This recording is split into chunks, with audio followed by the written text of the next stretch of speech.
Hello, welcome. I think I'm live. I'm just double checking. So bear with me a moment. I'm going to check on my phone and then we're going to get started. Today we are talking about 3 secrets to your 6-figure breakthrough. So I'm just going to refresh on my phone and just make sure I can see that this is streaming. Yes, excellent. Let me just check the sound as well. 3 secrets. Yes, good. So hello, welcome. It is so great to see you. My name is Keri Williams, for those of you who have not met me before, and I am a money manifestation coach, and I'm also a healer around money trauma. And so my work is really around women in business who really are trying to create an abundant business, but might be feeling blocked in some ways and might be experiencing income plateaus or feeling a bit stuck. So if you resonate with feeling stuck in business, if you resonate with overworking and under-earning, if you've ever wondered, why your strategies aren't working, and particularly if you're spiritually inclined and you're a fan of the law of attraction, one of my main teachings is all about how do we use the law of attraction in business? How do we hone that to be one of our key tools and our key strategies that can really help us in business? So if that sounds of interest to you, you are in exactly the right place. So before I get started with this, I'm going to share with you 3 secrets today to help you create your next 6-figure breakthrough, whether it is to attain that 6-figure breakthrough for the first time or whether it is to go beyond that. And as I was going through this, I actually found it really hard to get down to just 3 because there's so many different aspects to money mindset, but I have highlighted 3 key ones today, and I'm going to talk to you about how they might be showing up for you in business today, and how you can identify as well what's going on for you. So if you are catching up with the replay or if you happen to be joining us live, why don't you go ahead and grab yourself a journal and a pen, or maybe just make some mental notes as we go through so that you can really get the most from this workshop. So how I came to this line of work, just in case you're wondering, well, who is this woman and why should I even listen to her? I actually qualified as a homeopath 2009, I think it was. And that was my first experience of really understanding how our money mindset and our money blocks really show up in business. For some people who I found who were qualifying or who were in the industry, there was no problem. They were like, they can charge what they need to. They found clients easily. They had money conversations easily. And for me, I felt all of that was difficult, icky. I felt guilty. I found myself discounting my services all the time.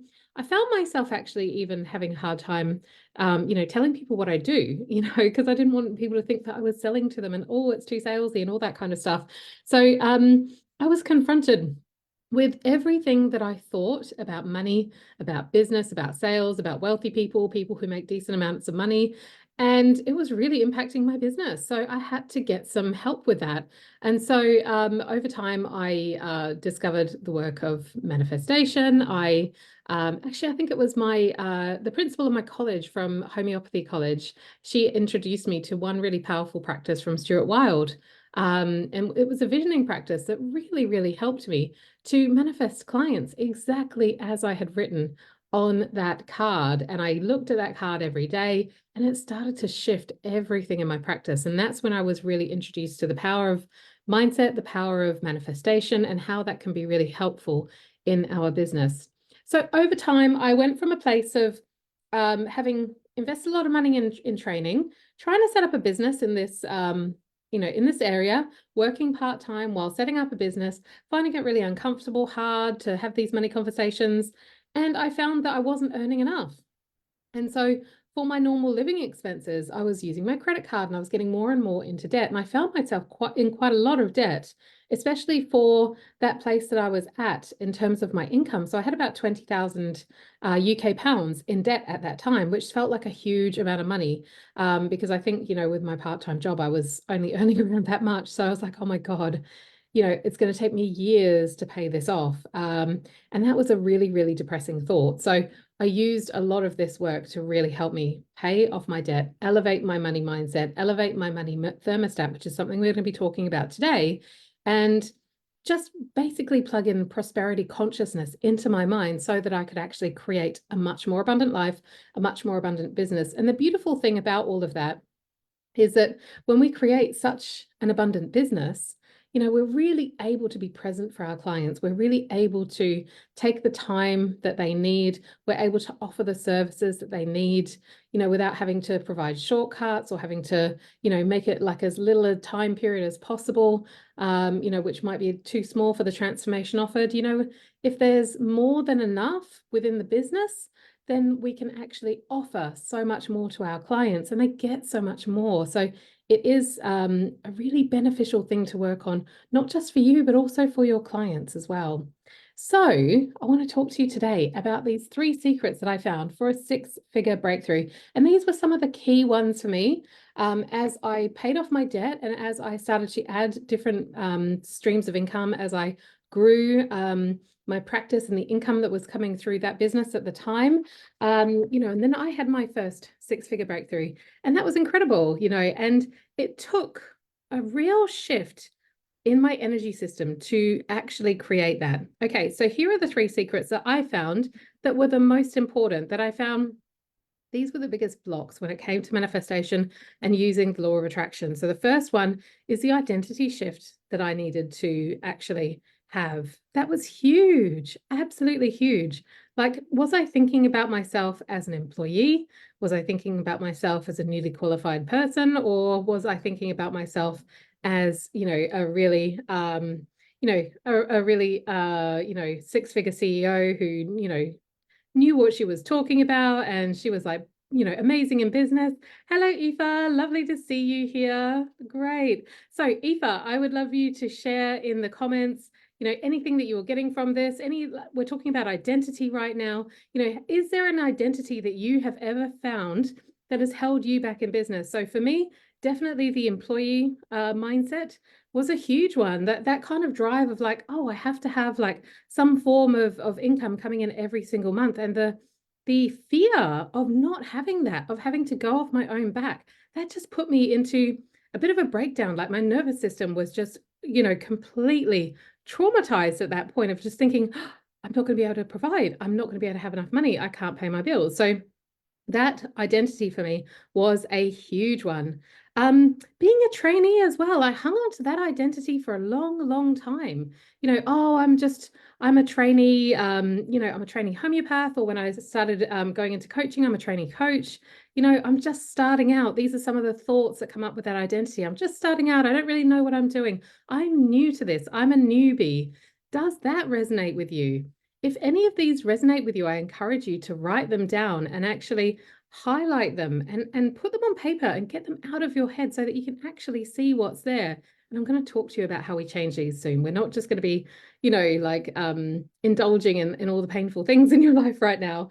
So write them down if they're coming up for you at the moment. One that my client had for a long time was that she's not certified. So have you got a business where you're operating and you don't have to be certified in anything in particular, but maybe some of your colleagues do, and it might it might look like, oh, well, they're more qualified, they know what they're doing, they've got more experience, they've got the knowledge.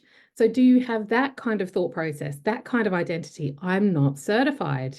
The newbie identity, similar to the trainee identity. If you haven't trained, well, I'm just new to this. I'm new to this world. I don't really know exactly what I'm talking about. I also see this with mums, stay-at-home mums. Oh, I'm just a mum. I'm not a businesswoman. I'm not, this kind of, consultant who knows all of this stuff. I'm just a stay-at-home mum. I'm learning all of this. And the final one that I have seen coming up a lot is technophobe. Has that one ever come up for you as well? I don't know all of this stuff. I don't know how to operate a business. And so that one can be a big block as well. Not directly associated with money, but it does show up because if you're feeling like you can't keep up with technology, if you're not really sure how, you're going to be able to do things, if it takes you ages and you're having to Google things and you just get overwhelmed and shut down, then it might stop you in progressing in your business. So that can actually be quite a big block that can come up as well. So is your identity on the one hand, the wealthy 6-figure CEO, maybe you're aiming for 7-figure at some point, multi-6-figure, or is it, I feel like an employee, I feel like a trainee, I feel like I'm not certified, I don't really know what I'm talking about, I'm a newbie, I'm just a stay-at-home mom, I'm a technophobe. Can you see the difference between those two statements and how powerful it is to really be owning that you are a six-figure coach, that you are a six-figure consultant, that you are a six-figure CEO, that you're a multi-six-figure CEO, and that you know exactly what you're doing. And even if you don't know what you're doing, you can figure it out. So write down your I am statements. We want to get these out of your brain and onto paper so you can actually see what's going on in your brain. The problem is if we don't bring them to the surface to actually examine them, they're going to run the show from your subconscious mind and you're not even going to realize that they're there. It can make things really, really difficult. So, when you actually get them out of your brain and see them there, you're creating distance from them as well. So it's going to give you an element of, oh, that's not a part of me. I don't have to think that way. And this is a beautiful thing about identity work. Your identity is actually what you think and what you believe about yourself. And actually, beliefs are just thoughts that have repeated enough times to feel really true, to feel like that's the way of the world. But it's not necessarily the truth. Thoughts can be changed. You can choose your thoughts. That is the beautiful thing about this. And I'll give you an example from my history. I've seen people with some of the training courses that I've been through. When they feel really confident, they don't feel like a trainee. They don't feel like a newbie in a startup. They've just gone out and found clients and started practicing and, manifesting like clients who were paying them really well and they didn't have any of the money problems that I had before. I thought, what's the difference? They've just got a different way of thinking about themselves. And the thing is with our identity work, it really impacts how you feel, because if you're sitting there thinking, oh, I'm a technophobe, I'm just a stay-at-home mom, I don't know all this new technology, I'm not really a businesswoman, I don't know what I'm doing, or I'm just, I got this business that's kind of working, but I can't quite get it to six figures, I can't get it beyond six figures. This influences how you show up in the world. You're going to be feeling maybe doubt in yourself, you might be feeling uncertain within yourself. And so you're going to show up, thinking, well, I'm just starting out and lacking confidence. And, maybe you don't show up and post as much. Maybe you sit there consuming stuff on social media instead of creating stuff that actually can help people to have transformations and will help them to know whether or not you're the right person to work with them, for example. So I had a client in January. She signed 3 people in 1 week, straight after the holiday break, 3 people in 1 week. And we'd been coaching before the holiday break around her identity around this. She had the whole, I'm a newbie, I'm not certified, I'm a technophobe going on. And when that happened, it just showed how much she had upgraded her identity. And suddenly she had 3 people who were happy to sign up with her and pay in full. So this can happen as soon as you have these identity shifts. These things can happen. So this is why it is so important. And Aoife, sorry, I'm just I've got to turn my phone off. Sorry, tech issues.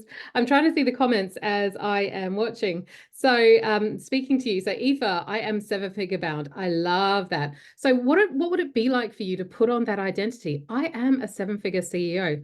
I am a 7-figure businesswoman. How does that feel? And how does that change the way that you would show up? I think that could be really, really interesting for you. Okay, so welcome. We've got a couple of other people live here. I would love to hear in the comments as well if anything is coming up for you around identity, if anything is coming up for you around, how, what identity do you want to take on? Like Aoife, you can actually, put that into words and commit that here in this call. It's a really powerful act to do that. Okay, I want to talk next about your money thermostat. Money thermostat was the second secret that kept me stuck for a long, long time. No matter what, it was really interesting. For a long time, I seemed to be at one figure, whether it was through my work and then in my business, I seemed to get the same amount of money. And it was driving me nuts. I was like, what's going on? And I was manifesting really well. I was using law of attraction really well. I was creating new clients, but the level of income was pretty much the same for a long, long time. And so your money thermostat is like a subconscious set point, if you like. It's a belief system that's, underneath your consciousness, and it's going to be affecting what you actually see in the world, what you're actually creating in the world. So if you want to know what your money thermostat is set to, have a look at your last few months in business, see what your numbers are. That's going to tell you where your money thermostat is set to. And if you want to start elevating your money thermostat, then that's the first place to start, because you see where it's at right now. You can make the commitment to creating a new money thermostat and working your way up and expanding your money thermostat. And that will help you to actually receive what it is that you're manifesting. This is really what we're talking about here at the crux of it when it comes to money thermostat. It's your ability to receive. It's the art of receiving. And if there is this program that's running in your subconscious mind that, I'm comfortable at, 50K, I'm comfortable at 75K, I'm comfortable at just 6 figures, no more, whatever your comfort zone is, then it's going to be really hard for you to hold the space and to show up as well as the person beyond that, so that you can create the next level of money. So when your money thermostat is set to be not at the level of your goal, if there's a mismatch there, it usually shows up through income plateaus. It shows up through you simply just not meeting your goal. No matter how hard you try, you keep trying and trying to meet your goal, it just doesn't happen. And also sometimes as well, you meet your goal 1 month and then it's gone. The money doesn't come in the next month, or it's half the next month. So you have these months where, oh my God, I met my goal. This is so amazing. And then the next month it's all gone. And then sometimes it feels like a fluke. So that's often the story that I hear women telling themselves, and what I've told myself in the past as well. It's a fluke. It didn't really work. Like I thought it was working, but it's not really.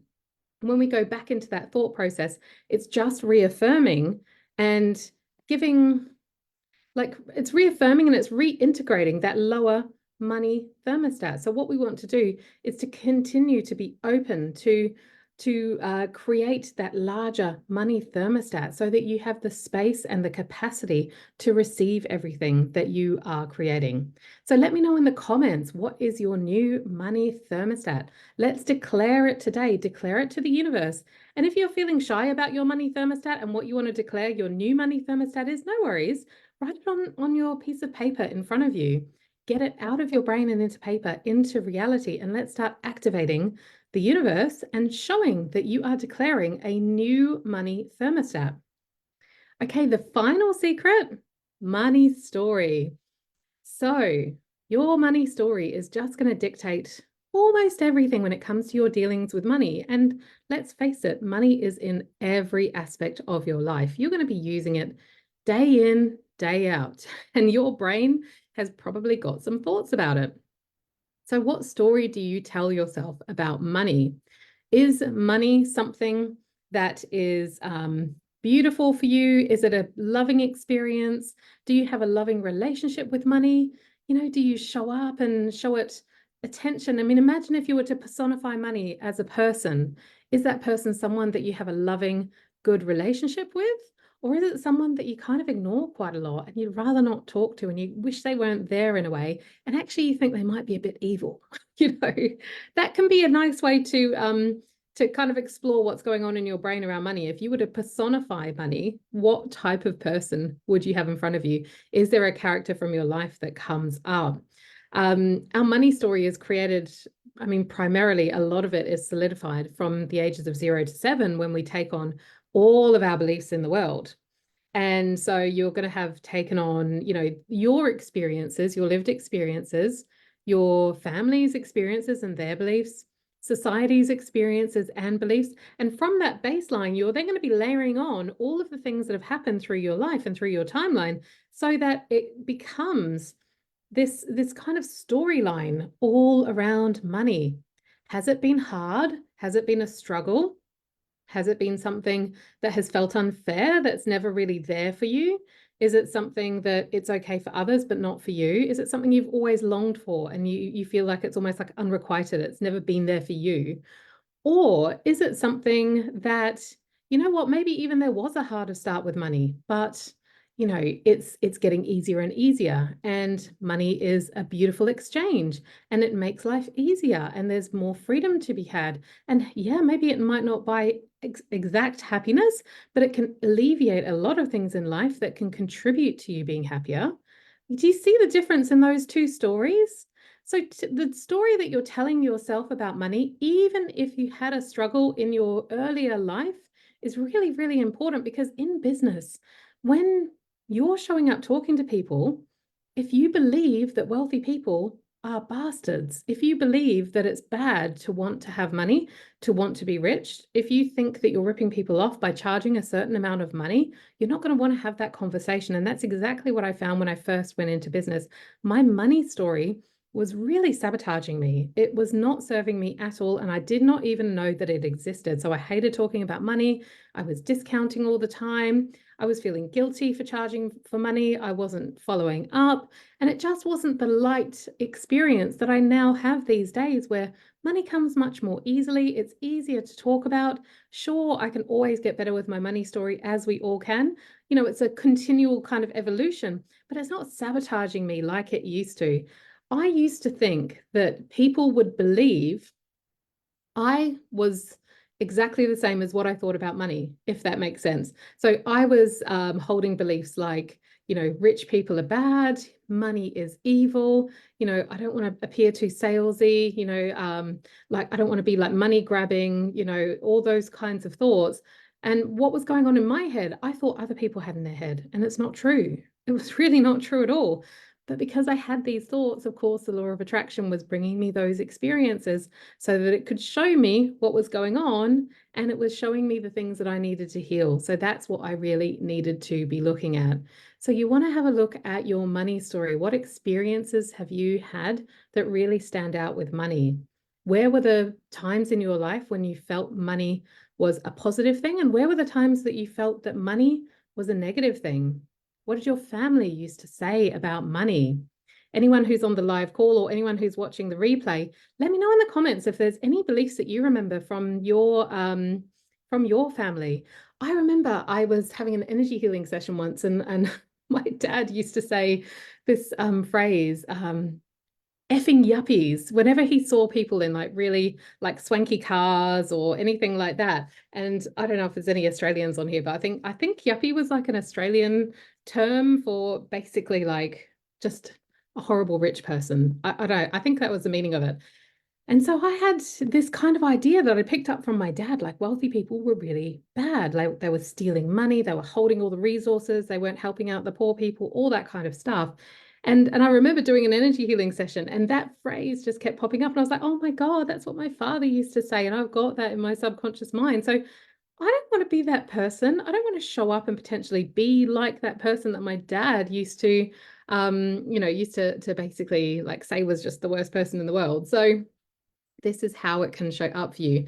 So these are the three keys, the three secrets that I believe can be the things that will unlock your six-figure breakthrough, will unlock your next level income goal. So that identity shift, becoming the woman who is a seven-figure CEO, a six-figure CEO, a six-figure businesswoman, coach, whatever you want to call yourself, embody that, tell yourself constantly that that is what you are.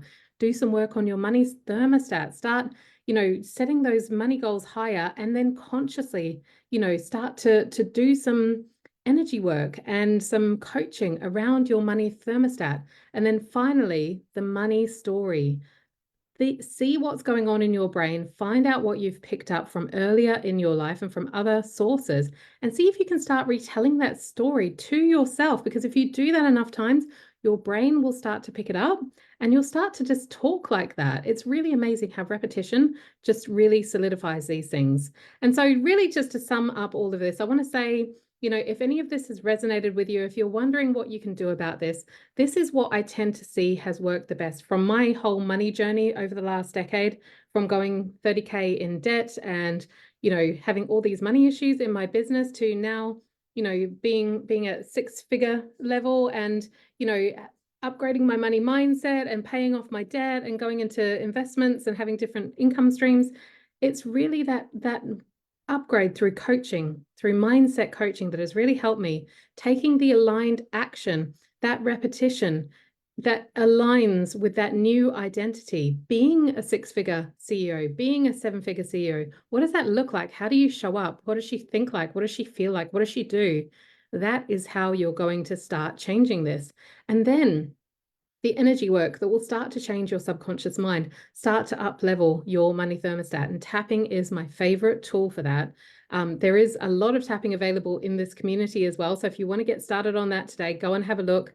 I think it's in the guides, or if you do a search for tapping, you'll see all of this tapping here within this group. And finally, I just want to say, this is the work that I do with women. I absolutely adore this work. This is a lot of work that I have learned on my own journey. I've learned about the law of attraction from all sorts of different angles and perspectives and put it into practice in my business. And I now share that work with women.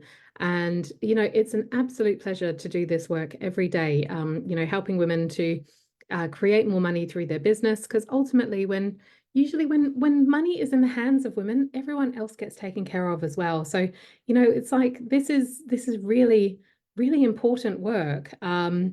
So if you're interested in this work, I would love to have a chat to you. Feel free to drop me a message. You can contact me on DMs. We can hop on a call and talk about where you're at and where you want to get to.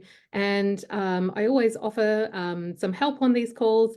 And, if you want to talk about whether or not we're a good fit, we can definitely do that on that call and see if it's a good match or not. So I hope that's been helpful for you today. It's been wonderful to be here with you. And I would love to hear the comments. I'm going to jump back in the group and I'm going to reply to them all as well. And I look forward to seeing you again for another one of these sessions soon. Have a great day. Bye.